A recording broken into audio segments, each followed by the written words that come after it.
Au début, il y avait l'obscurité. Et puis, le Big Bang a donné naissance à un monde fait de temps, d'espace et de matière. Chaque jour, de nouvelles découvertes nous aident à comprendre les mystères de cet endroit énigmatique et déconcertant qu'on appelle l'univers. Hyperespace, téléporteur, trou de verre et pistolet laser. Des concepts qui appartiennent à la science-fiction, mais s'inspirent-ils de la réalité?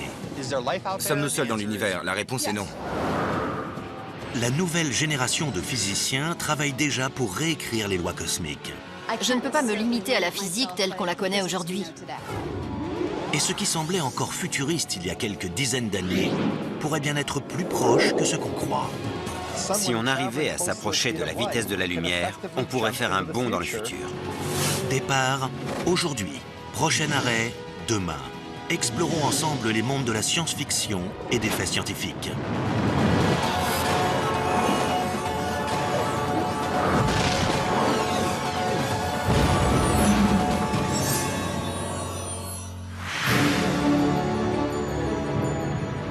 La science-fiction s'intéresse aux nouvelles formes de vie, aux civilisations extraterrestres et aux galaxies lointaines. Très lointaines. Un futur incroyable fait de voitures volantes et de rayons laser semble aujourd'hui être le mirage d'un lendemain qui n'est jamais venu.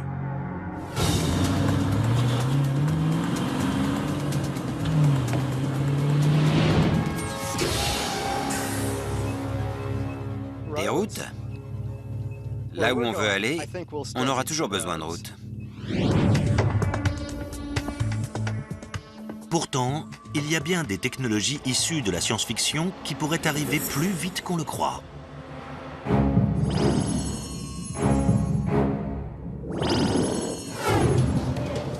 En retard pour un rendez-vous? Coincé dans les bouchons? La science-fiction a la solution pour régler tous vos problèmes de transport.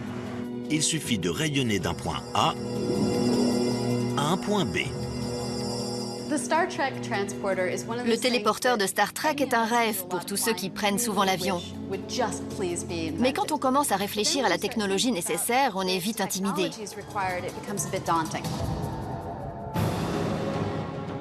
Dans Star Trek, ce qu'on voit dans la série, c'est que le téléporteur fonctionne en déplaçant une personne atome par atome et en convertissant ces atomes en énergie qu'on projette vers une destination avant de réassembler tous ces atomes qui composent la personne une fois arrivé à destination.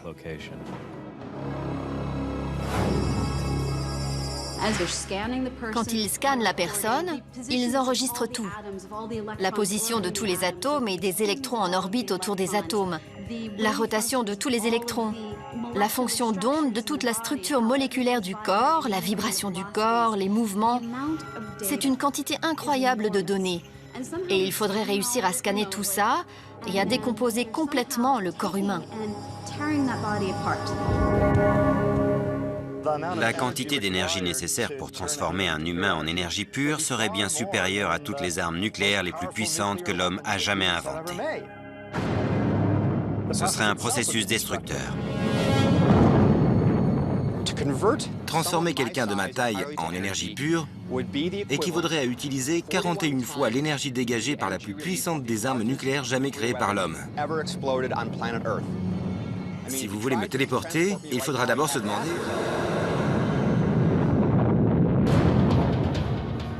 Mais qu'est-ce qui ressort de l'autre côté du téléporteur? Est-ce que c'est vous ou votre réplique parfaite? Est-ce qu'il décompose et recompose une personne? Ou est-ce qu'il décompose une personne, stocke l'information et recrée une toute nouvelle personne? C'est une question intéressante. Est-ce que le téléporteur vous tue et crée un clone? Ou est-ce qu'il réussit à vous préserver et à vous transporter jusqu'à destination? Si vous me dites qu'on vous a décomposé atome par atome et qu'on vous a converti en flux d'énergie avant de vous réassembler à un autre endroit, je ne vois pas en quoi c'est différent que de vous tuer et de vous ressusciter. C'est peut-être un appareil tout droit sorti de la science-fiction, mais l'armée américaine s'intéresse aujourd'hui aux possibilités qu'offrirait la technologie du téléporteur. l'Air Force a commissionné une étude pour examiner le futur des systèmes de transmission de matière. Sans surprise, ils ont rencontré de nombreux obstacles. Développer un téléporteur qui fonctionne, ce n'est pas gagné. Un des plus gros problèmes rencontrés vous sera peut-être familier si vous avez un ordinateur. Pas assez d'espace disque. Oubliez les mégas et les gigas. L'information générée par le scanner d'une seule personne représenterait des milliards de téraoctets.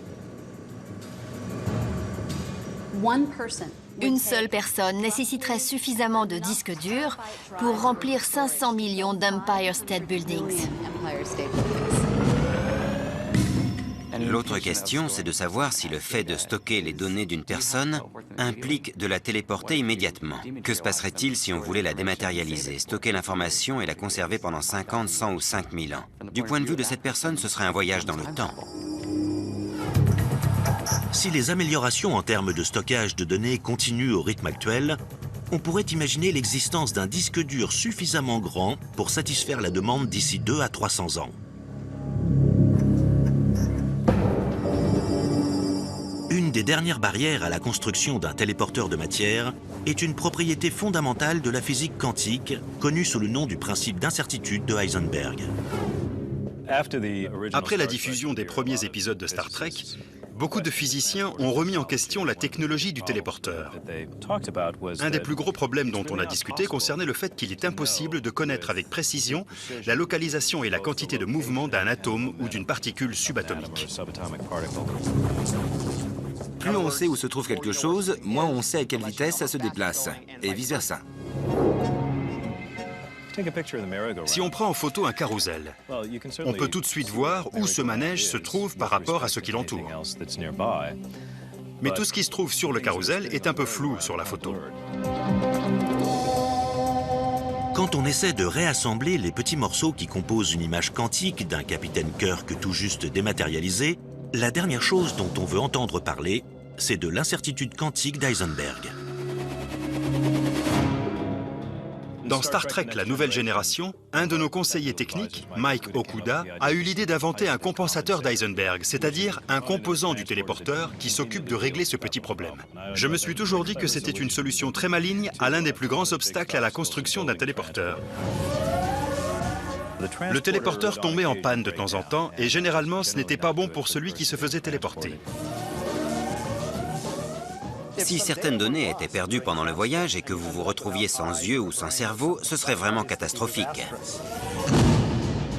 Vous pourriez y laisser un peu de votre ADN. Et même si votre corps possède des mécanismes de réparation pour l'ADN, à force de voyages répétés, vous pourriez développer des cancers ou des déformations, ou toutes sortes de maladies que vous n'auriez pas vraiment envie d'attraper.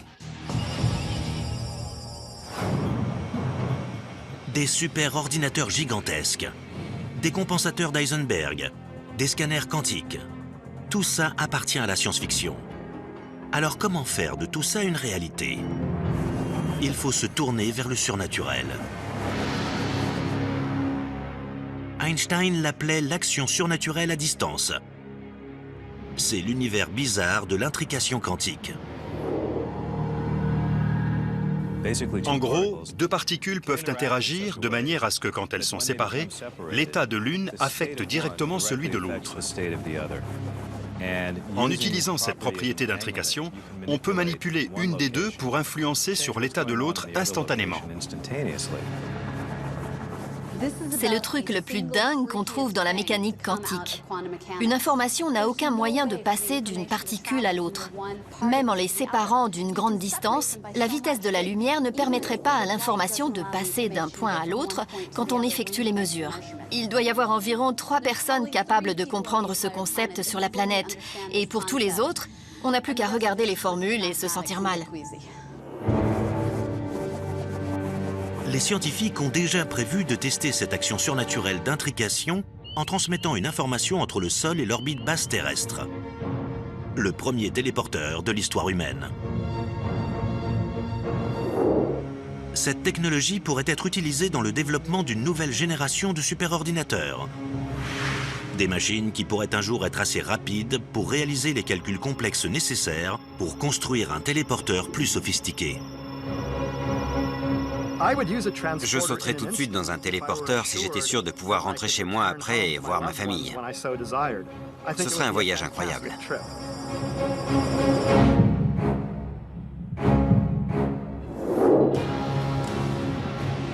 Dans la nouvelle version de Star Trek réalisée par J.J. Abrams, le méchant a rafraîchi un des plus gros classiques de la science-fiction. Il a transformé un trou noir en arme fatale. J'adore le nouveau Star Trek. J'adore les choix qu'ils ont faits. Mais ce trou noir a complètement fait exploser la partie de mon cerveau qui aime la physique. Les trous noirs sont des régions spatiales où la matière est énormément compressée et où la gravité est si forte que rien, pas même la lumière, ne peut s'échapper. Si on pouvait larguer un trou noir dans le noyau de la planète, elle disparaîtrait. Ce serait l'implosion. On ne peut pas contrôler un trou noir, parce que si on essaie de le manipuler, il implose aussi. Dans le film de Star Trek, il y a une forme exotique de matière qu'ils appellent la matière rouge, et qu'ils utilisent pour former un trou noir à l'intérieur du noyau d'une planète existante. On ne peut pas vraiment transformer une planète en un trou noir en utilisant de la bouillie rouge. C'est tout simplement impossible. Bien sûr, dans les faits, les trous noirs sont aussi une source d'inquiétude. Notre quête de connaissances pourrait bien nous mener à la destruction de la planète qui serait aspirée par la gueule insatiable d'un trou noir que nous aurions créé.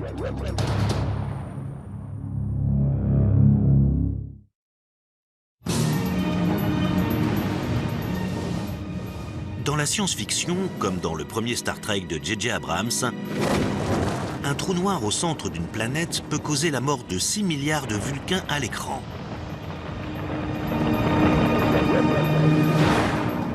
Cette planète serait absorbée dans la masse du trou noir. Elle serait réduite en morceaux et disparaîtrait de notre univers pour toujours. C'est un peu la pire de toutes les armes fatales. Dans les faits, des expériences qui prévoient de causer la collision de particules subatomiques sur Terre suscitent des inquiétudes. Si les particules sont assez rapides au moment de la collision, elles pourraient former un trou noir et détruire notre planète. Les nouvelles installations construites par le CERN en Suisse, le grand collisionneur de hadrons, sont conçues pour explorer la nature fondamentale de la matière. L'idée est de provoquer la collision d'atomes pour les décomposer et voir de quoi ils sont faits. Par exemple, ils veulent trouver ce qu'on appelle le boson de Higgs, qui est censé donner la masse de toutes les autres particules. Mais ils pourraient aussi produire des trous noirs miniatures. Des trous noirs sur Terre? L'homme perçoit les trous noirs comme d'énormes vortex tourbillonnants qui aspirent la matière et dont rien, pas même la lumière, ne peut s'échapper. Et l'idée qu'on puisse en former un en Suisse a sonné l'alarme. Mais les scientifiques ont rassuré le public. Les trous noirs qui pourraient se former seraient microscopiques. De tout petits trous noirs, qui s'évaporeraient instantanément mais existeraient quand même pendant très peu de temps. La probabilité pour que cela arrive est très faible. Et même si on parvenait à créer un trou noir microscopique, ce n'est pas le genre de chose qui réussirait à atteindre le centre de la Terre et à dévorer notre planète de l'intérieur. Comment grandit un trou noir? Il faut penser à un bâtonnet qu'on fait tourner dans une machine à barbe à papa. Quand le bâtonnet ramasse des matériaux, il grossit de plus en plus, tout comme un trou noir quand il absorbe de la matière.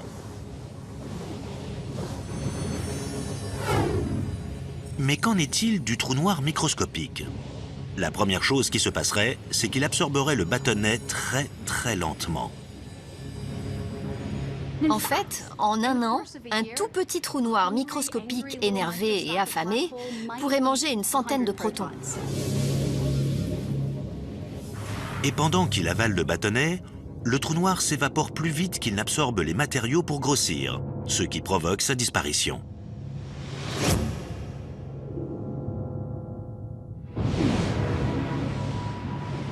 Les trous noirs ne devraient pas nous inquiéter. D'ailleurs, il y a un trou noir supermassif en plein milieu de notre Voie lactée. Il fait sa vie dans son coin avec des étoiles qui lui tournent autour dans la joie et la bonne humeur. On peut même observer des trous noirs dans les galaxies proches de la nôtre. Des disques de matériaux se mettent à tourbillonner et à créer tellement de chaleur qu'ils libèrent de grandes quantités de lumière en disparaissant.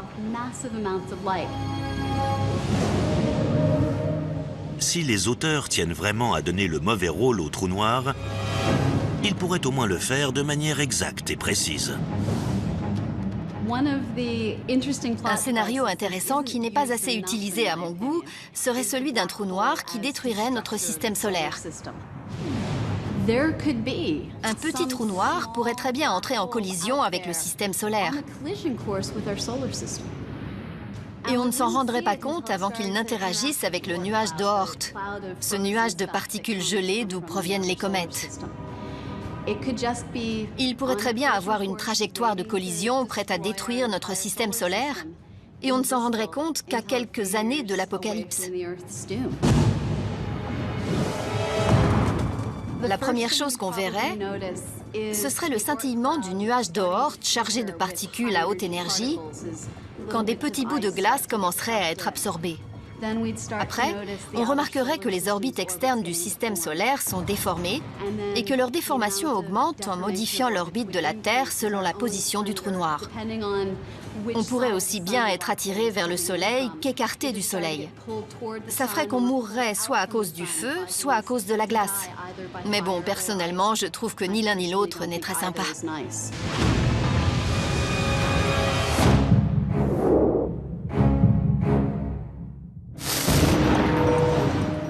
La destruction de la Terre est un thème très populaire dans la science-fiction, et les menaces qui pèsent sur notre planète ont pris de nombreuses formes. Prenons par exemple le film Armageddon. Un astéroïde de la taille du Texas se dirige vers notre planète. Mais dans ce film catastrophe, c'est surtout l'aspect scientifique qui est catastrophique. Je pense que tous les scientifiques seraient d'accord pour dire qu'Armageddon, pour le coup, c'est vraiment beaucoup de fiction et très peu de science. La manière dont ils ont décrit cet astéroïde qui allait entrer en collision avec la Terre et la façon dont ils ont géré la menace en envoyant une navette spatiale pour utiliser une explosion nucléaire, c'était ridicule. Le problème, c'est que plutôt que d'avoir un seul astéroïde qui détruirait une partie de la planète, on aurait des milliers, voire des millions de morceaux d'astéroïdes qui détruiraient plusieurs parties de la planète.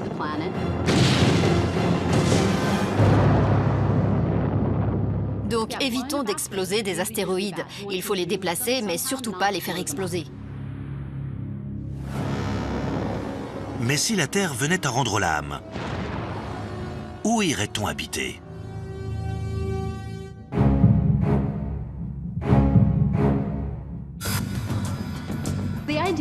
L'idée de terraformation, c'est d'abord de prendre une planète comme Mars, qui n'est pas capable pour le moment d'abriter la vie qui pourrait se promener à sa surface, et ensuite d'altérer l'environnement et la planète pour pouvoir permettre à l'homme d'y vivre une existence normale. Faire de Mars un endroit où on peut respirer sans combinaison spatiale, où on peut se promener à l'extérieur dans des vêtements d'été et créer un tout nouveau monde dans lequel on pourrait vivre. Ce serait un projet incroyable à réaliser, mais pas forcément impossible.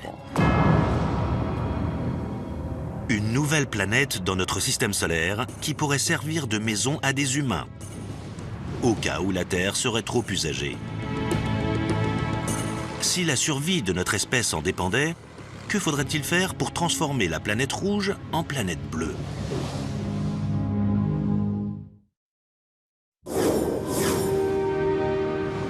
Mars est une planète rouge, désolée et stérile.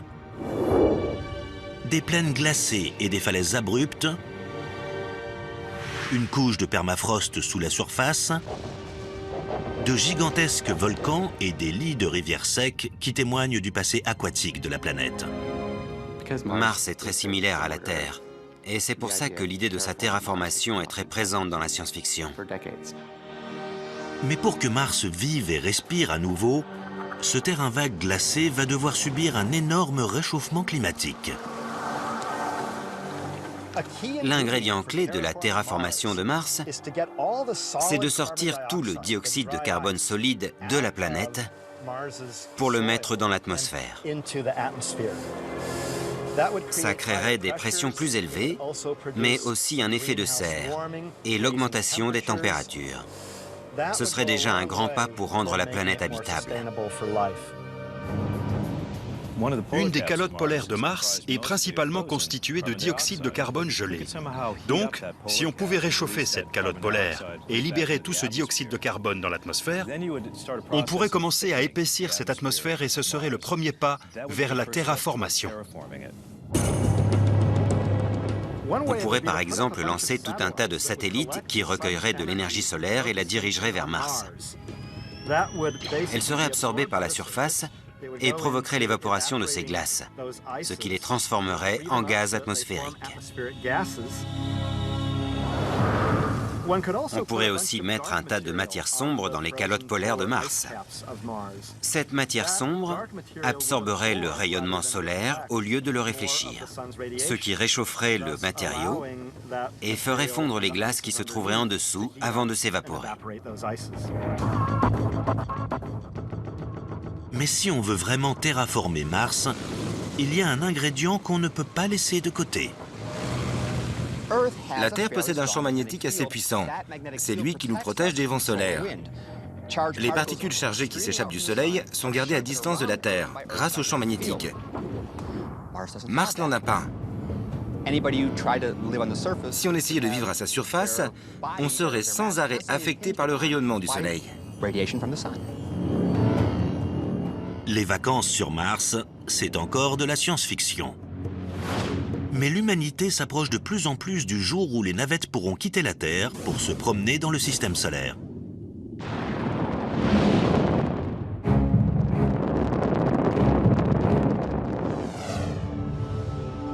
C'est assez facile de se déplacer dans notre système solaire. Il y a 40 ans, on est allé sur la Lune. Depuis, on a envoyé nos sondes vers toutes les autres planètes du système solaire. Les distances se mesurent en millions de milliards de kilomètres. Ce sont des voyages spatiaux à courte distance. Mais le voyage interstellaire est une toute autre affaire. Un des vrais gros problèmes de la physique, c'est la limitation de la vitesse de la lumière. Pour ce qui est de voyager plus vite que la lumière, les physiciens ont toujours parlé d'une seule voie. C'est impossible, ça n'arrivera jamais. Mais pourquoi la vitesse de la lumière est-elle la limite universelle? C'est ce qu'un de nos téléspectateurs a voulu demander au mystère de l'univers. Il nous a écrit pour savoir pourquoi on ne peut pas dépasser la vitesse de la lumière. Beaucoup de gens me posent cette question, c'est un classique. C'est juste impossible de se déplacer plus vite que la lumière, sauf si vous n'avez pas de masse. Un des problèmes qu'il faut résoudre, c'est que notre masse augmente quand on accélère. Ce qui fait que pour gagner de la vitesse, il faut consommer beaucoup d'énergie. Il n'y a que la lumière, c'est-à-dire des photons sans masse, qui peuvent atteindre la vitesse de la lumière. Tout ce qui a une masse aurait besoin d'une quantité infinie d'énergie pour aller aussi vite.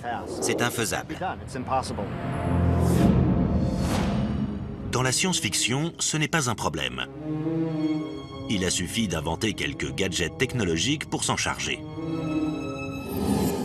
Que sont les cristaux de dilithium et à quoi servent-ils? Les cristaux de dilithium font fonctionner la distorsion. C'est tout ce qu'on a besoin de savoir.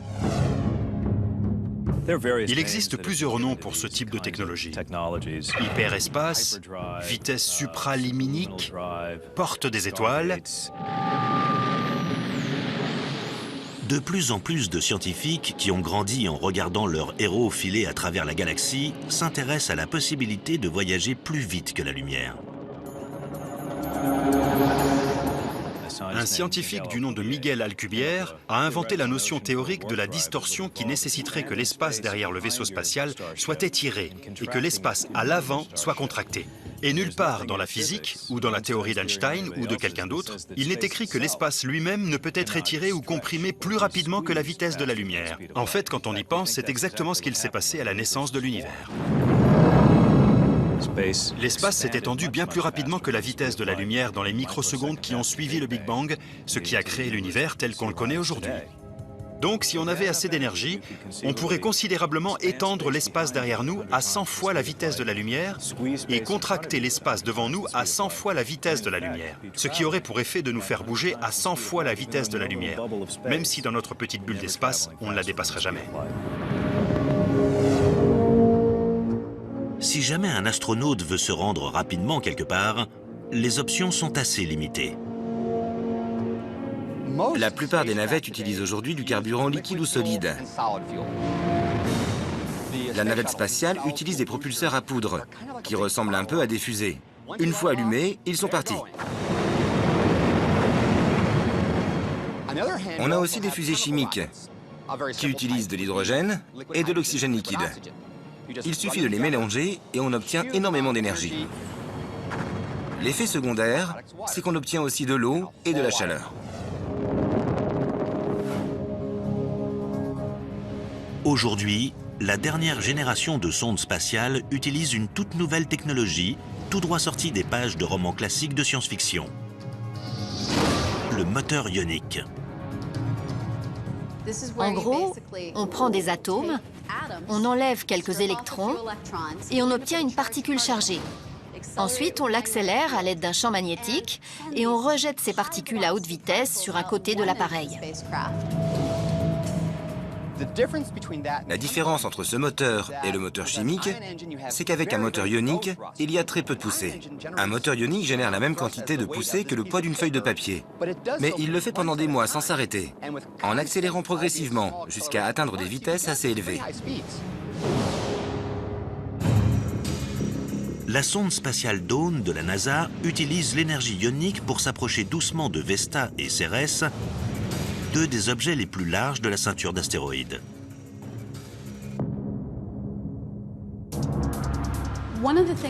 Une des choses qui rendent le moteur ionique si puissant, c'est que c'est le carburant le plus efficace dans l'espace, là où il n'y a pas de friction. Il n'y a rien pour vous ralentir. Donc toute l'énergie utilisée pour accélérer ces ions peut augmenter la vitesse, ce qui fait qu'on peut avancer pendant de très longues périodes tout en accélérant progressivement. Les fusées chimiques traditionnelles sont rapides, bruyantes et brûlantes. Les systèmes de propulsion à ions, eux, durent très longtemps. Donc le moteur ionique fait autant partie de la science-fiction que des faits scientifiques.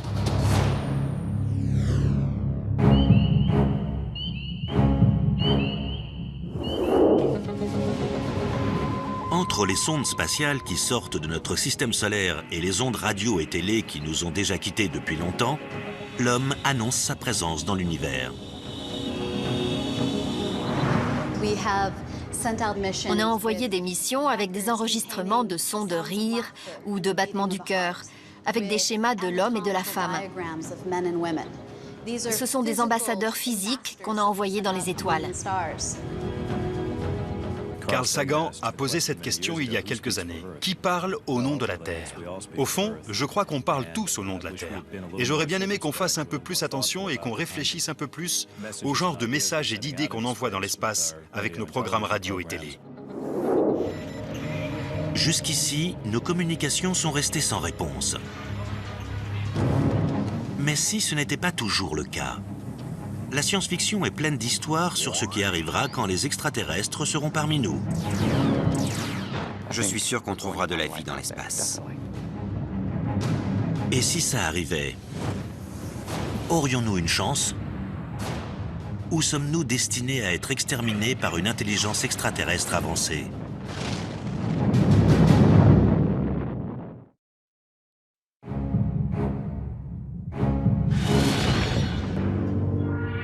Ils disent venir en paix, mais anéantissent notre planète.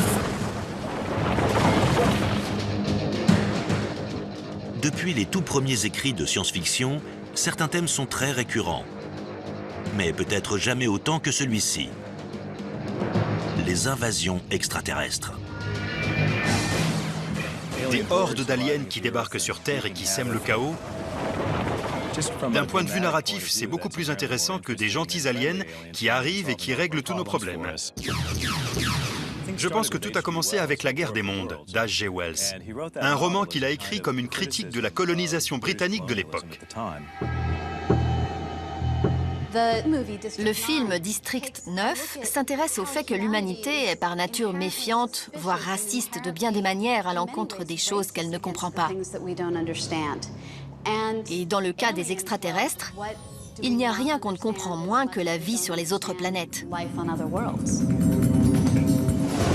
Les astronomes essaient depuis longtemps de déterminer s'il existe une manière scientifique et plausible de répondre à cette éternelle question. Sommes-nous seuls ? Est-ce que la vie est fréquente dans l'univers? Le paradoxe de Fermi, qui doit son nom à une question posée par le physicien Enrico Fermi, tente d'éclairer un des mystères de la vie extraterrestre.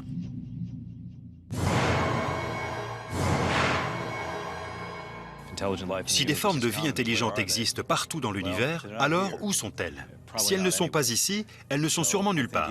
Donc, je crois que soit nous sommes uniques, ce qui est une idée assez folle, soit les formes de vie intelligentes sont assez rares. La question peut être inversée. Pourquoi ne nous ont-ils pas détectés? On comprend ça assez bien. Nous avons diffusé des traces de notre existence dans l'univers sous la forme de transmission radio. Nous avons vraiment couvert le spectre électromagnétique des ondes radio depuis les années 20, avec des quantités raisonnables et détectables d'informations. Ce qui veut dire que nos émissions ont rayonné vers l'extérieur à la vitesse de la lumière pour s'éloigner d'environ 90 années-lumière. Donc, on a un rayon de 90 années-lumière autour de nous, dans lequel des civilisations d'autres planètes peuvent nous détecter. Notre galaxie mesure 100 000 années-lumière.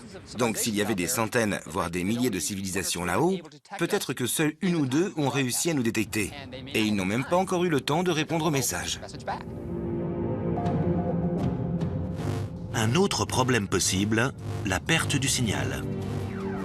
Quand les ondes radio s'éloignent de la Terre, elles tombent dans l'intensité et finissent par se mélanger au décor cosmique. Pour qu'un habitant d'une autre planète entende nos transmissions, il faudrait sûrement qu'il ne soit pas très loin. Combien de civilisations pourraient donc être en train d'écouter nos émissions et nos rediffusions? C'est une question à laquelle l'astronome Frank Drake a tenté de répondre. Il y a environ 50 ans, Frank Drake, un radioastronaute, étudiait la possibilité de la vie dans l'univers. Il a lancé le premier programme SETI, qui consistait à utiliser un télescope radio pour tenter de capter des signaux provenant d'autres étoiles. Drake s'est demandé, bon, quelles sont mes chances de succès? Combien de civilisations pourrais-je trouver dans notre galaxie? Comme tout bon astronaute qui se respecte, il a fait un rapide calcul et a créé une équation qui disait en gros, voilà comment calculer le nombre de civilisations dans notre galaxie. Combien d'étoiles de notre galaxie peuvent avoir des planètes similaires à la Terre? Combien de ces étoiles ont des planètes similaires à la Terre? Et sur combien de ces exoplanètes la vie s'est-elle développée, etc. Si vous êtes optimiste, vous trouverez qu'il existe des tas de civilisations intelligentes dans notre Voie lactée. Si vous êtes pessimiste, par contre, vous pourrez facilement trouver qu'une seule galaxie comme la nôtre sur 1 million peut abriter une vie intelligente. Donc, si vous êtes pessimiste, autant dire qu'on est tout seul dans la Voie lactée. Si une grande armée d'extraterrestres belliqueux se dirigeait vers nous, quelles seraient les meilleures défenses de la Terre? Une des choses qui nous sauvera, c'est que les voyages spatiaux sont lents. On les verra arriver à l'avance. Et on aura quelques jours pour se préparer pendant qu'ils traverseront le système solaire en ressemblant à un astéroïde ou à une comète. En arrivant ici, la grande question est de savoir ce qu'ils feront. Est-ce que ce sera comme dans Independence Day et qu'ils menaceront toutes les grandes villes et leurs habitants, ou est-ce qu'ils se contenteront d'atterrir pour nous offrir des livres et des médicaments?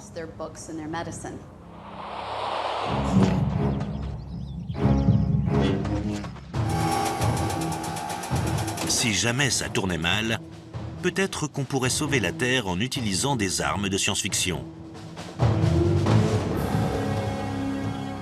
Que ce soit l'élégant sabre laser de Luke Skywalker ou les pistolets laser utilisés dans des milliers d'histoires, les armes ne manquent pas dans la science-fiction. Les armes de science-fiction servent souvent à étourdir l'ennemi, comme le phaser de Star Trek ou le stun gun de Cosmos 1999. Ils lui font perdre connaissance sans le tuer. La technologie d'aujourd'hui progresse dans ce sens. Les chercheurs en armes s'inspirent de la science-fiction pour continuer à développer différentes manières d'affecter le comportement de quelqu'un sans forcément le blesser gravement, en utilisant un projectile peu sophistiqué. L'armée américaine a développé le système de déni actif, conçu pour obtenir un effet goodbye. Il s'agit en fait d'un énorme transmetteur de micro-ondes qu'on peut diriger sur une foule agitée et qui donne l'impression aux gens que leur peau est brûlante et qu'il est temps de s'en aller. D'autres projets militaires cherchent à maîtriser la puissance de l'électricité et s'intéressent à la technologie des pistolets à impulsion électrique pour neutraliser sans éliminer. Bien sûr, un phénomène aussi simple que l'électricité appartient à la science. Et pourtant, elle a fait germer de nombreuses idées dans la science-fiction, comme de s'en servir pour alimenter une des machines temporelles les plus connues de l'histoire. Mettez de côté 1,21 gigawatts. Lancez le convecteur temporel et préparez-vous pour un voyage dans le temps.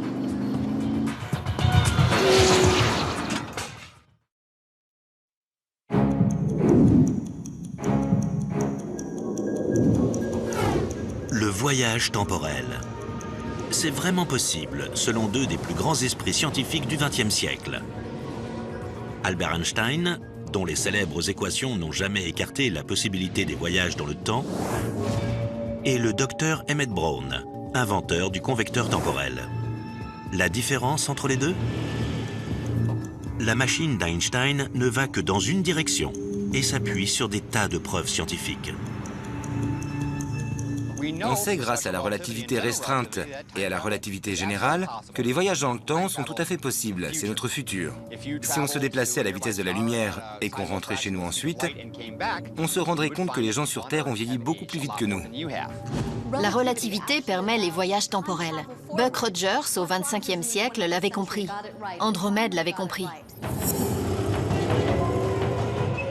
La machine de Doc permet de remonter dans le temps et d'aller dans le futur. Mais selon les lois de la physique, c'est impossible. Ou est-ce vraiment le cas? Retourner dans le passé ne semble pas violer les lois fondamentales de la physique. D'ailleurs, certains physiciens ont déjà imaginé des plans qui pourraient nous permettre de le faire. On pourrait tourner d'une certaine manière autour d'un trou noir ou transformer des trous de verre en machines temporelles. Si on prend un côté d'un trou de verre et qu'on l'accélère jusqu'à la vitesse de la lumière, puis qu'on l'envoie à plusieurs centaines d'années-lumière avant de le ramener à son point de départ, alors ce côté du trou de verre existe de manière permanente dans le passé de l'autre côté. Donc, a priori, en traversant ce trou de verre, on pourrait retourner dans le passé. Ça a l'air facile. Mais les scientifiques disent qu'il n'existe aucun moyen de stabiliser le champ d'énergie pour créer un tel trou de verre. Un autre problème subsiste. En retournant dans le passé, on risque de provoquer un paradoxe. Le paradoxe du grand-père dans les voyages temporels, c'est quand on retourne dans le temps et qu'on tue son grand-père avant que son père ou sa mère ne soient nés. Ça voudrait dire qu'on ne pourrait pas être né. Mais alors comment aurait-on pu retourner dans le temps et tuer son grand-père? C'est un paradoxe logique. D'autres personnes ont dit qu'il y avait peut-être un moyen d'éviter le problème. Il y a une certaine vision de la mécanique quantique qu'on appelle la théorie des mondes multiples. Une des nombreuses interprétations de la mécanique quantique prétend que chaque fois qu'on prend une décision, l'univers se divise. Chaque fois que j'envoie un photon de lumière à travers une fente et qu'il part dans une direction, il y a un autre univers dans lequel la lumière va dans l'autre direction. Chaque fois que je renverse mon café dans cet univers, il y a un autre univers dans lequel il ne lui arrive rien. Selon la théorie des mondes multiples, tout ce qui aurait pu arriver est arrivé quelque part. Et tout ce qui aurait pu être se trouve quelque part dans le multivers. Et c'est comme ça qu'on obtient une infinité d'univers qui se séparent d'une autre à chaque seconde de chaque jour, de chaque année. Si c'est le cas, on peut dire qu'en voyageant dans le temps, On pourrait toujours tuer son grand-père et être en vie, parce qu'on se trouverait, en fait, dans un univers différent. Si les voyages dans le temps sont possibles, une chose est sûre, ça demandera beaucoup d'énergie. Dans Retour vers le futur, Doc réussit à remonter dans le temps avec sa DeLorean alimentée par 1,21 gigawatts. Elle doit atteindre une vitesse de 88 miles par heure. Tout ça n'est bien sûr que de la science-fiction. L'énergie qu'il faudrait en réalité pour remonter dans le temps, c'est-à-dire dépasser la vitesse de la lumière qui est infinie, voire plus qu'infinie, demanderait un genre de trou de verre ou un autre raccourci à travers l'univers. 1,21 gigawatts ne suffirait pas, tout comme 88 miles ne suffirait pas. Parfois, la science des films parvient à bluffer la vraie science. Qu'est-ce qu'un convecteur temporel? Honnêtement, je n'en ai aucune idée. La trilogie Retour vers le futur met aussi en scène des voitures volantes qui filent sur des autoroutes aériennes prévues pour le futur pas si lointain de 2015. De nombreuses histoires de science-fiction se trompent d'année quand elles essaient de prédire l'avenir. Une des choses les plus incroyables dans l'idée de retourner dans le temps, ce serait d'observer l'ancienne science-fiction, qui ne s'est jamais douté que les ordinateurs feraient à ce point partie intégrante de nos vies. Ils n'avaient pas imaginé qu'on aurait tous des appareils personnels en main, des ordinateurs portables personnels, et que toutes nos actions seraient en quelque sorte modérées par la technologie. De nombreux petits-enfants ont même leurs propres ordinateurs portables, et on ne voit jamais ça dans la science-fiction.